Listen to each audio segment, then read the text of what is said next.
So, over the past few weeks, we've been talking about Philippians, and specifically in Paul's letter to the Philippians. He was kind of writing to this group of people that he really loved, challenging them in the way that they were thinking about things. And so we kind of decided that what we were going to call this, maybe I decided what I was going to call this, is a changed mindset changes everything. Because as we learn more about Jesus, as we see Him more clearly, as we know Him more deeply, then everything in our life should be changing. Because these thoughts that we have in our minds are seeds that kind of plant and harvest some kind of outcome, right? I was talking with somebody this morning about something that someone told him a while ago in his life, and he's lived into ever since, and he knows it's not true, but he still has questions about it occasionally, like, I feel like maybe what this person said to me was right. He's like, no! And so thoughts and attitudes, all of that kind of stuff, what we hold on to in our minds and we begin to believe about in our hearts, we kind of live out of, don't we? So then it becomes our duty, our obligation to begin to investigate and to think about things in a new way. Because as we open our minds to these thoughts and maybe expanding our thoughts, then our frontiers are going to change. Our beliefs are going to change. Our behaviors are going to change. And I'm not saying we should abandon anything that we know to be true about Jesus. I'm saying that as we go further with Him, more things become possible. More things become probable, and it has more change on our lives. So today we're going to take a look at that, because it should it not?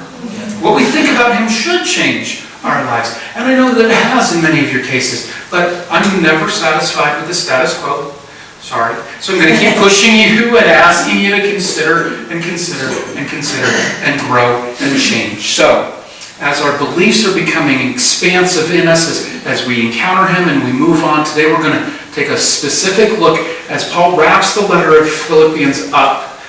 We're not going to cover the whole chapter 4. We're just going to cover a couple of verses out there. But he's going to show them that all of these things are possible. What things? Well, remember a couple of weeks ago when we were in chapter 3, Paul says, this thing that is most important to me is to know Jesus. I want to know Him. 3 verse 10. I want to know Him. I want to know the power of the resurrection, which is unlike any other power on earth. I want to know that. And I want to hopefully attain to that power, that resurrection. Not like maybe it'll happen, but no. Hopefully in humility I'll be able to get there, because God is so good. I want to know this and experience it, even in sufferings. Even in the sufferings, especially in the sufferings. Like, following Jesus doesn't mean that the sufferings don't go away. Paul's going to explain that again to us here in a second. But through the sufferings, he's saying, you can continue to know that God is with you. So chapter 3, verse 10, I want to know God. And he says, how do you know that? And last week we talked about, well, the one thing that He does, which is really a bait and switch from Paul, if you ask me. And nobody called me on this last Sunday. But he says, the one thing I do, and really there's 2 things that he does. He forgets what's in the past, and he presses on to the future. He forgets what's in the past. Well, what does that mean? That means that all of the successes, all of the positive things that has happened to him spiritually, he counts as nothing, so that he can keep going with God. Because you've seen this. When you achieve something in your life, and you hang on to that achievement, it becomes your identity, and you're no longer trying to achieve anything new. You're just continuing out of that achievement that you've had and that happened in the past. And Paul says, no, that's not good enough. Forget it. And he says, I have overlooked the bad things that have happened in my life. Now, not forgotten, because how hard is it to really forget things? When you know that you've done something wrong, it's not easy to be like, oh, I forgot what I did. Although that's often an excuse that we use to get out of it, isn't it? I really don't remember. No, you probably do. But Paul's saying, look, I did some bad things in my past. He says, I'm not going to forget that, because it's impossible to forget the things that I've done to hurt people and to harm people, and out of what I thought to be true that I learned later through Jesus was not true. But I'm not going to let that identify me in the future. I'm not going to let those labels and let that shame and that guilt continue with me, because Jesus forgives me. So I got to forget and overlook what's happened in the past. And one thing I do is I press on to to the future. So that's come the past couple of weeks. So here he's saying goodbye to these folks. And watch what he says in chapter 4, verses 4 through 9 in Philippians. That's where we're going to be. He's going to explain to them, as he wraps this up, that in order for you to continue on with Jesus, in order for you to be shaped, to be molded, to leave a lasting impression, in order for you to be content and rejoice in the sufferings, there's three things that you need to do. And that's what we're going to talk about today. He says you have to have right living, and you have to have right praying, and you have to have right thinking. Because if you don't have those three things, everything else is going to be more difficult. So watch for those things as we unpack the scripture today. Okay? Philippians 4 through 9. He says, rejoice in the Lord always. I will say it again, rejoice. Let your gentleness be evident to all. The Lord is near. Now, does that feel a little strange at this point in the letter? Like, I want to know Jesus, and if I do one thing, and I press on, and I forget the past, and that's really two things, Paul, but okay, we'll go with you, right? And then he gets to this, rejoice in the Lord as always. I say it again, rejoice, let your gentleness. It's almost as if he had this list, this side note that he's like, okay, if I'm going to write the letter to my friends, the people that I very truly love in Philippians, I want to make sure that I include all of these things. And then at some point he's like, oh, I'm almost at the end of the letter. I got to get it all in. It feels a little bit to me like he's just kind of packing some of these extra things in here. But it's still important. The Philippian church was being persecuted. The Philippians church, they were afraid of what was going on with Paul. Remember, they saw his imprisonment as a setback. And so he said, no, guys, regardless of the circumstances that we find ourselves in, remember, he starts the letter this way. Rejoice in the Lord. Because this was not a setback. This was an opportunity for new people to hear about the gospel. He said, rejoice in the Lord always. I'll say it again. Rejoice, because no matter what suffering, no matter what pain, no matter what kind of conditions and what kind of experiences we have in front of us, we should rejoice in the Lord. Now that's easier said than done, I think. But again, he's going to show us through right living, right praying, and right thinking how we can rejoice in the Lord. But for now, he's just saying, rejoice in the Lord always. Again, I'll say, rejoice. Let your gentleness be evident to all. There were more men first hour. And this word gentle, from a male perspective, is kind of hard to wrap our arms around. Hey, we don't like to wrap our arms around things typically. But secondly, like this idea of being gentle, like no guy in the room wants to be described by his friends to someone else as gentle. Oh, he's a real gentle guy. Yeah, gentle giant. He's just. And so when we look at this from the male perspective, we're like, wait a second. What? And so I want to make sure, like there are guys, typically there are times you need to be sensitive and maybe softer. And the older you get, the softer in some areas you get. But typically, like there do need to be opportunities for us to be strong but gentle with people. Now the gentleness that he's talking about here is not soft and fuzzy and warm and creamy. It is this considering everybody from their perspective, from their point of view. The note that I have is consideration for one another, forbearing, or a non-retaliatory spirit. He says this gentleness, this non-retaliatory spirit, this considering all kinds of people should be pretty clear to everybody. So let me ask you a question. How often, when you are approached by someone in a pretty direct manner, do you respond with proportionate or greater force or harshness? Because what he's saying here is that we should always be capable of receiving things from other people with the spirit of non-retaliation.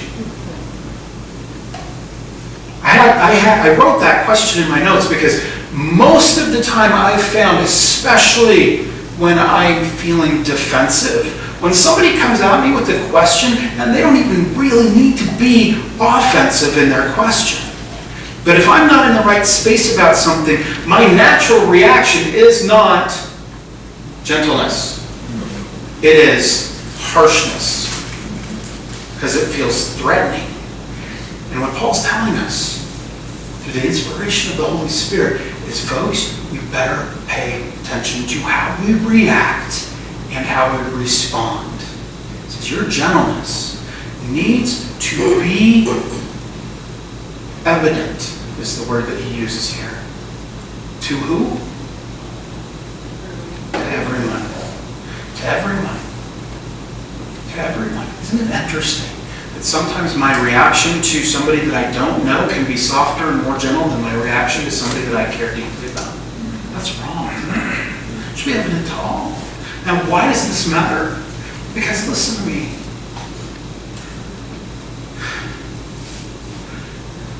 Bad things happen this weekend in our nation. And the group that is acting out in this way is clearly wrong. Anytime there's bias or hatred from one group of people to another, that's dangerous. It's dangerous. And what Paul is telling us here is we have to be careful how we respond, because did you see what happened? You had some ultra people on one side reacting with some other people on the other side, and the next thing you know, Christians are involved in this, not in a gentle and loving way. I don't know if y'all saw some of the things that I saw, but reactionary. And what Paul's saying here is there's definitely a time to stand up against evil. Definitely a time where we need to call evil what it is and say it's wrong. Anytime there's bias or racism in anyone's heart, like that is wrong, because Paul also clearly said there's no Greek or Gentile, free nor slave. Like in front of God, there's everything. And I'll tell you, if we're not careful, we can easily misunderstand that. And if we're not careful, we can easily attribute really bad things to another group of people. And Jesus died for everyone, not just for you and me, but for everyone. And the moment that we start treating people the way that they're treating other people, we have lost our way, folks. Evil is evil, and we stand against evil. But humanity is humanity, and God loves humanity. You've got to see them. And that means this verse is important. If our response indicates who Jesus is, then we better be aware of how we're responding. Approach everything with kindness, everything with gentleness. Just take a stand against evil. But when we're dealing with people, we better see them as the God-created human being that they are. Figure out how can we be kind in the midst of our disagreements. And I think as we work through that, Christians should be the ones that are leading the way there, not the ones that are throwing rocks. We shouldn't be. Anyway, Paul's saying this because he's saying the Lord is near. Man, it's easy for us to miss out on that. Because he was saying the Lord is near 2,000 years ago. It's 2,000 years later. We're like, I haven't seen him around lately. I haven't heard any trumpets today. The final call will come and Jesus will. And sometimes we get pretty lackadaisical in our approach to the end of life. We lose the urgent spirit. But if we were truly attentive and appreciative of what Paul's writing here, we would wake up every day expecting that Jesus to come on the sunrise. We'd go to bed every night listening for that final call. We would live with a sense of urgency, like it could be today, it could be tomorrow. We don't know. We don't know. So how are we prepared? He says, let me remind you, the Lord is near. We should be living lives that are evident of our following Him and recognizing that we need to be with this urgency about our daily lives because God is at hand. And every day that goes by is a day closer. Paul said the Lord is near all these years ago. All these years from then, we're still here saying, the Lord is near. The Lord is near. Are we living that way? Verse 6, he says, don't be anxious about anything, because if you're going to rejoice in the Lord always, and he says it again, rejoice, let your gentleness be evident to all, and the Lord is near. At some point, you go, okay, how are we going to do that? In the midst of persecution, in the midst of the hard time that the Philippians church was having, in the midst of Paul, you're telling us to be joyful, and there's a lot of bad stuff happening in the world. How do we do that? He says, let me answer that question before you even ask it. Verse 6 is, do not be anxious about anything, but in every situation, by prayer and petition, with thanksgiving, present your requests to God. Easier said than done, I think, for most of us. Because there are times I'm anxious. There are times I stay up late at night worrying about tomorrow. Why? I don't know. We talk about being in control of your circumstances or in control of the situation around you. And when circumstances are beyond our control, we feel out as, when are circumstances ever in our control, folks? I mean, ever? Rarely are they. We just think that they are for some reason. But he says, do not be anxious about anything, but in every situation, by prayer and petition, with thanksgiving. Why in thanksgiving? What does thanksgiving do? It gives us the sense of an assurance and a reminder that God will hear and answer. If we can't be thankful for the things that he's already given us, why in the world should we even feel like we can ask anything else of him? He has provided again and again and again for you. He lets the sun rise in the morning and lets you fall asleep at night. Like, he is the creator of all things and sustainer of all things and provider of all things. And sometimes we feel like we are. Then you're not. Be thankful. Not being thankful before God is a little bit like your kid that keeps coming back to you going, I want this, I want that, I want the other thing. I need to have the latest, greatest, best Xbox, PlayStation, PS4, 5, 6, whatever it is. I want all of those things. And you just, as a loving parent, provide all of those things for them, and they never once come back and say, hey, thanks so much for that. God gives you the breath that you breathe. God provides a home. God gives you your next meal. God provides your paycheck. Oh no, my company, no, that's all God. And yet we keep going back and back and back. He says, guys, make sure that you're approaching him with this thankful spirit. Otherwise, you're no different than that spoiled child. Do not be anxious about anything. Do not be anxious about anything, he says. But in prayer and petition with thanksgiving, go before God. Why is he telling us that? Because worry is the exact opposite of trust. When you trust something, you don't worry about it. Think about that. Y'all trusted the chairs you sat down on just now. So you weren't worried about, is it going to hold me up, were you?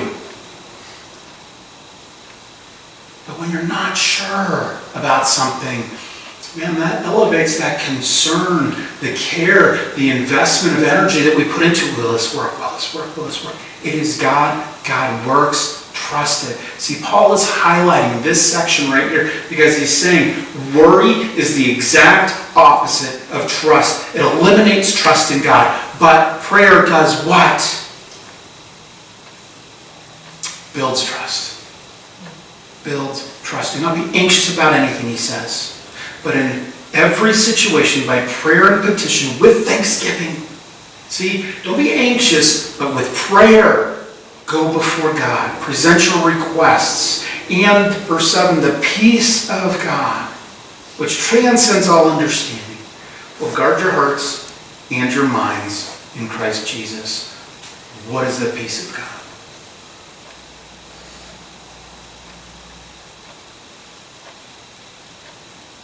Well, it's freedom from conflict, right? I mean, once I put my faith in God, everything starts to go good. It should be up and to the right. Like my life should be getting better and better and better with God. Because God is good. And with peace comes prosperity and all of those other things, right? Boy, I'm glad we had the rest of the Philippians to work through this. So I want to know God. I want to know the power of the resurrection. I want to know him in the sufferings. The one thing that I do, forgetting what's in the past, the bad thing, bad things? Bad things happen? Yes, he said bad things happen. I press on. Jesus said, no servant. If we're going to serve God with all our hearts, souls, and minds, no servant is above the master. And guess what happened to the master? Something never happens to me. I mean, that sounds really, really bad. Like I get a hangnail and complain about it. He was whipped with bone and glass, just short of death. Before things even really got going, before he had to carry the cross to the hill, before the nails were driven through, before his father, who he'd been with from eternity, said, I can no longer look on you, my son, because of this sin that you've taken on yourself. Before the sheer terror of being separated from his Lord. That's suffering. And that's why the Jews couldn't figure out how in the world can Jesus possibly be our Messiah, because he's not a suffering servant. He is the King of Kings and Lord of, yes, he is, but in order to be that, he endured the cross for us, right? And Paul says, if we're going to be like him, how in the world can we expect to be treated any differently than him? We will, in fact, encounter suffering on this earth. Things will not always go right for us. So by every means, man, take your anxiety, take your worry, take your pain to Jesus with prayers and petitions and thanksgiving. Thanksgiving, how can we be thankful? Because we're being identified with him through that. That's why. It's not the absence of conflict, but it's the confidence of knowing that God is with you. That is the only kind of peace that can transcend understanding. Because when the sea is flat and there are no waves or storms, that's tranquility, sure. But when you can find balance and security and confidence in God, when those waves are raging and the storm is brewing and the seas are not calm and people are like, I'm going to be asleep in the boat.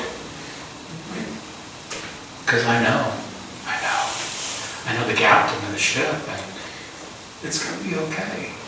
Even if we get dashed on the rocks, God is God. The peace of God, he says, transcends all understanding, and it will guard your hearts and your minds in Christ Jesus. What does it mean to guard something? Protect it. Watch over. Secure it. Like, keep it safe, right? Not let anything bad in. Paul is chained to guards. 2 of them. 24 hours a day. Every 4 hours they would switch over different rotations. He's chained to them. We learned that week 1, right? And so he's using this analogy in a very real sense that's actually happening to him at that point. Paul can't get away. He can't escape. He can't go anywhere. Why? He's chained to guards. I mean, think of it like gross. He can't even go to the bathroom without the guards going with him. That's uncomfortable and awkward. He said, I can't get away. And at the same time, you know what else the guards are doing? They're keeping Paul safe. Because I'm sure by this time, plenty of people would want to kill Paul. Because of what he'd been doing and what he'd been saying and how he'd been living. Like, he is a target. So at some point, the guards are also protecting Paul from outside evil sources. And what Paul is saying here is when we begin to pray to God, and in thanksgiving and petitions and cries of help and every worry and everything that we take to him, and we're saying, God, I need your help in this, he says, I will assign to you guards that will be sentinels over your heart and your mind and watch out for 2 reasons. 1, I don't want you to get away and flee under the pressure of what you're facing. And 2, I'm going to protect the tranquility and peace that I offer through my heart to you. He says it will guard us. It will guard us. It will guard us. It will guard your heart and it will guard your mind. Imagine if you were unguarded. As bad as your worry and anxiety may be at times, as bad as the feeling of succumbing to pressure around you at times, as bad as all of that, knowing that God has already put sentinels on the sea, how much worse could it be? A lot worse. But he's already providing protection over your heart and your mind. He's already doing it. And as we become more aware of that and more in tune with him through prayer, you begin to see that in new ways and see that in more strength from God with you. What he's saying is when prayer replaces worry, peace comes in. Write that down. When prayer replaces worry, peace comes in. When prayer replaces worry, peace comes in. If worry comes in, peace is misplaced. You regain it by prayer. This is kind of a formula, and we don't like formulas in spiritual things because sometimes we get so caught up on the formula we miss the application. But I'm telling you, when your heart begins to reveal an unpeaceful presence of something in it, pray and watch peace flow in and guard and protect. Let's keep going. He says, okay, rejoice in the Lord always. Let your gentleness be evident to all. The Lord is near. Don't be anxious about anything, but in prayer and petition with thanksgiving, present your request before God. And here we are in verse 8. Finally, brothers and sisters, I'm wrapping this up. I'm sweeping all of these to-do or action things that I wanted you to do off my desk into this letter, so it comes out a little PC at the end, it doesn't really feel like it fits or flows well together, but we're going to try to make some sense out of it here in a second. He says, finally, brothers and sisters, finally. Jack was giving me a hard time. Like, how many weeks are we going to be in Philippians? It's only got like 4 chapters, right? Yeah.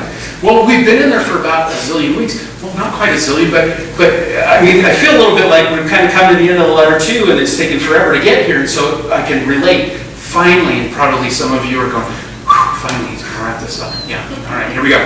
He says, brothers and sisters, whatever's true, which means whatever's reliable and honest, which is the opposite of dishonest and distrustful, right?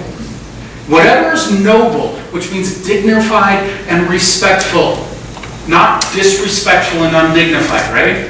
Whatever is right, which means conforming to God's standards. Whatever is pure, which means wholesome and not mixed with impurity. Whatever is lovely, which means promoting peace rather than conflict. Whatever is admirable, he says, that is positive and constructive, not destructive and negative. These are convicting words because how often am I operating on the side of the equation I shouldn't be operating on? By being divisive or negative or complaining away. He already told us not to do anything with grumbling and complaining, right? A couple of weeks ago. He says, now whatever's true and noble and right and pure and lovable and admirable, positive, constructive, if anything is excellent or praiseworthy, forget about it. Is that what that says? It says, think about it. But what do we typically do? Do you see, everything that's on one side of this equation, the negative side, kind of continues and perpetuates the negative side of things. And the next thing you know, you start out with kind of a bad day, and it turns into a really bad day, and then the next day turns into another, and it just kind of spirals. It's a death spiral. It just keeps going down and down and down and down and down. Do you maybe want to break that cycle? Stop thinking about that stuff. Stop letting that stuff in to your life. He says, you want to break that cycle? You want to get to the other side of the equation? The side of the equation where peace and comfort in knowing that God's with you comes from? Then you have to train your mind. Ooh, training. Nobody likes training. Discipline. Work. It's rigorous. It's rethinking. And that is not easy, especially the older you get, let me tell you. He says, I want you to think about these things, focus and concentrate, not on the negative side of the equation, but the positive side of the equation. The things that are true, the things that are noble, the things that are admirable, the things that are excellent and praiseworthy. If anything is right, lovely, pure, he says, those are the things that I need you to focus on. Those are the things. Verse 9, whatever you've learned or received or even heard from me, or if you've even seen it in me, he wraps this up and he says, put it into practice, and the God of peace will be with you. He's nailing this down. Because it's one thing. It's one thing to think about all of this stuff, isn't it? Oh, I can be positive and I'll, go to God with my worries occasionally. But honestly, How many of the Philippians are really doing this stuff? I think it was pretty prevalent for Paul to put this in. He said it's not enough to think it. It's not enough to think it. You've got to put it into practice. You've got to put it into practice. What you believe about God means nothing unless you're behaving the way that you believe. If you want to see a difference in your life, you're going to actually have to put it into practice. So he shows us, no matter the circumstances, he's explaining this stuff to the Philippians. He's wrapping this letter up. He says, no matter the circumstances, you can know God better. You can know Jesus better. It can have a big impact in your life if you're doing these things. Well, what are these things? Right thinking, right praying, and right living. Right thinking. He starts with right thinking. And why does he do that? Because just like we've talked about, a changed mindset changes everything. The way that we think about things actually sprouts up into actions. And so if our thinking's right, then what comes out of that should be right as well. He says, you need to stop worrying. It's easier said than done. But remember, it's important because worry is considered wrong thinking because it changes our attitudes and behaviors towards our lives and towards people. Worry itself pulls our thinking back. It keeps us from expanding, and it forces us to either fight, flight, or stagnation. Paul says worry is a root of wrong thinking. And the actual word worry, as he's writing it, means to strangle. To strangle. Have you ever noticed that? Maybe you've got a test or an exam or a deadline. And you start thinking a little bit about, man, I hope I'm ready for that test, exam, or deadline. And the next thing you know, you feel a little bit of pressure. Then you start thinking about it more, and the pressure builds a little bit. And pretty soon, you are overwhelmed. Because it's just kind of put its icy grip around you and started to force you into thinking something that is not right. Paul says worry is like strangulation. He says it's like a tearing up. The word similarly means to be torn apart or divided. It means you know what's right before God. You know over here what should be. And you are also dealing with what's happening over here. The two separate things are at odds. They cannot be contiguous because they're two separate. Paul's saying this whole idea of worry gets you out of and moves you to the opposite extreme of what prayer and peace looks like.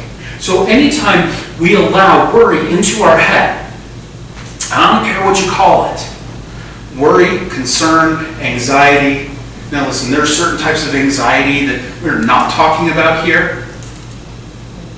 But our typical, I feel anxious about something coming up type of anxiety, that worry piece, that's what he's talking about.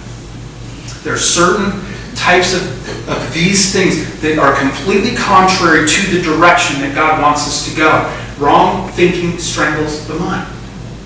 And he wants us to see that. We have to be right thinking. He's going to give us a solution here in just a second. But the reason we already talked about this, worry breaks down trust in God. How big is your God if he can't handle your worry? How big is your God? Like if thinking is designed to broaden our horizons, if thinking is designed to change the way we think about and act and believe in God, if this whole idea of thinking is to make us more Christ-like as we live, and we're so concerned about this little worry about something that God could easily take care of for us, then really, how big is your God? How big is he? I'm telling you, he's big. He's big. He's trustworthy. He can handle it. He can handle it. So, if we're going to have peace, how do we change our thinking? Right thinking. How do we get rid of worry?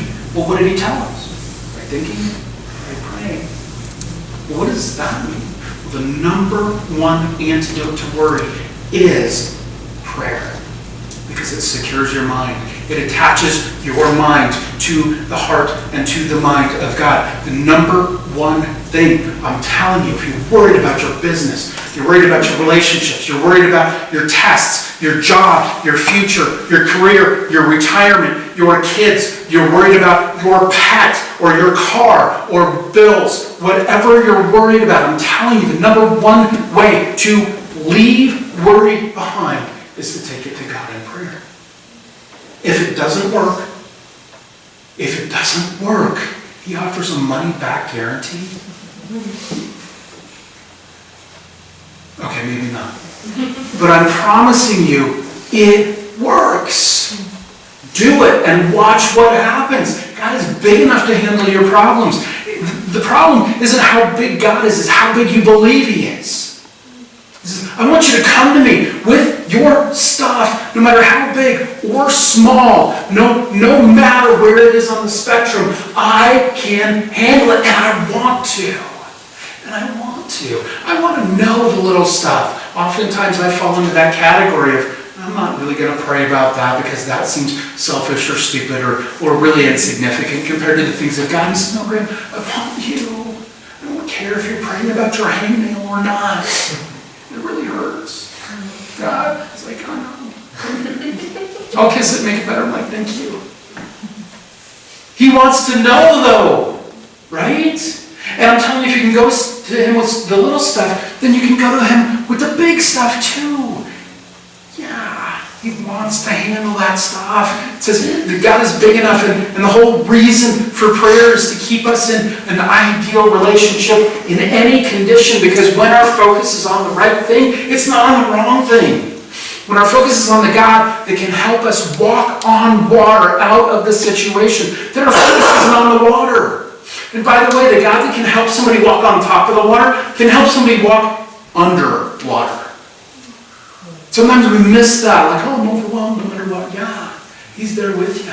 That's why the psalmist says, no matter the height, no matter the depth, no matter how valid, whatever, all of those different things, there is nowhere I can flee from your presence. You are in everything with me. And he says, I'm in everything. And prayer isn't about him. It's about you knowing where you're tethered to. And God gets glory. His power is revealed. His power is revealed. His presence. Look, he's not going to always take care of all of the obstacles. He's not going to be like, let me roll this golden carpet out in front of you to make your life just super plush and easy. No, he said, but I will rock on the twisted, dark, difficult path with you. And you know what? That's pretty cool. When you see your God fighting for you in the shadow, man, you know him. Right? Prayer is about revealing him and keeping us connected to him. Why don't we pray? I don't know. But we've got right thinking, and we know how to adjust that through right praying, and we know that praying is a really good thing for God and for us. And so if we do those things, then maybe really there's only one thing left to do as we wrap up Philippians. He says, put it into practice. That's how you live right. It's not enough to talk about it. It's not enough to gather on Sunday mornings and share this time together. Rah, you go, guys, you go, girls. Like, great. But if you really want to see this make a difference in your life, you're the one that has to make the effort.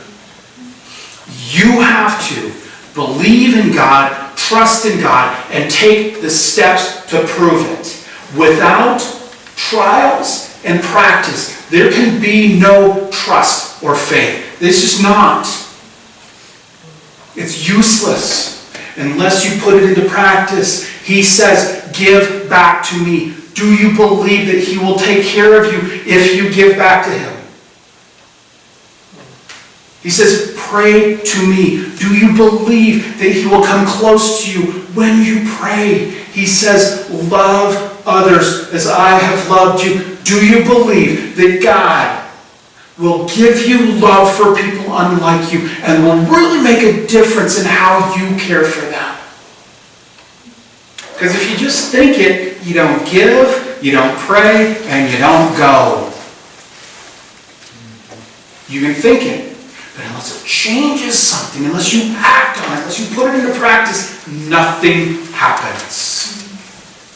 It's a matter of relationship with God. Is He big enough? And He is with you through grace. Now go do it.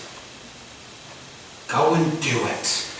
My prayer for us through this whole thing is that we have learned to think differently about who Jesus is and how to pursue Him. My prayer has been that. And my hope is that you will really think about these things and that it won't just be head knowledge, that you will trust Him enough to step into faith so that we can be a church on mission with God. Making disciples where we work, live, and pray are you. People that are audaciously believing and waiting with this audacious faith, expecting God to show up in the midst of that, are we. Because if we're not thinking about what He's thinking about or the way that we should be thinking, we're not acting and believing in faith that He's really who He says He is, what difference is it making on earth? None. We don't want to be a church that makes no difference. I don't want to be a church that makes no difference. I want to see it making a difference in your lives, and I want to see it making a difference in our community around us. We got plenty of room to invite people. I had a great conversation. I'm going long, and that's okay because y'all love me. I had a great conversation with Matt this morning, who was talking about his friend Richard, who he's invited to church.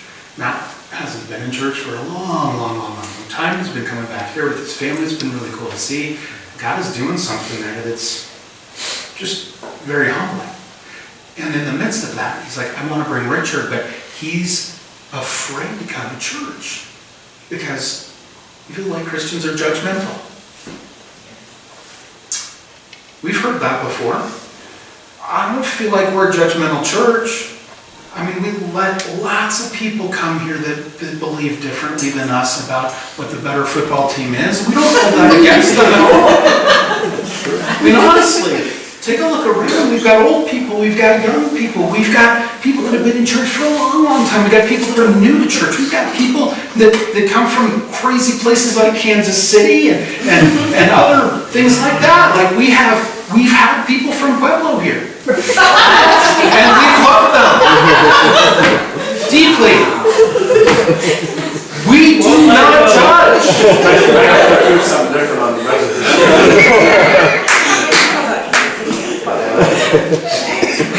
We do not. And once people come and experience that, and my hope is that they like really grasp that we truly believe. And how will they know? How will they know? It's not just about what we think. It's about how God has changed us. How God's changed us. Let's not stop there. Let's move on. Let's press on.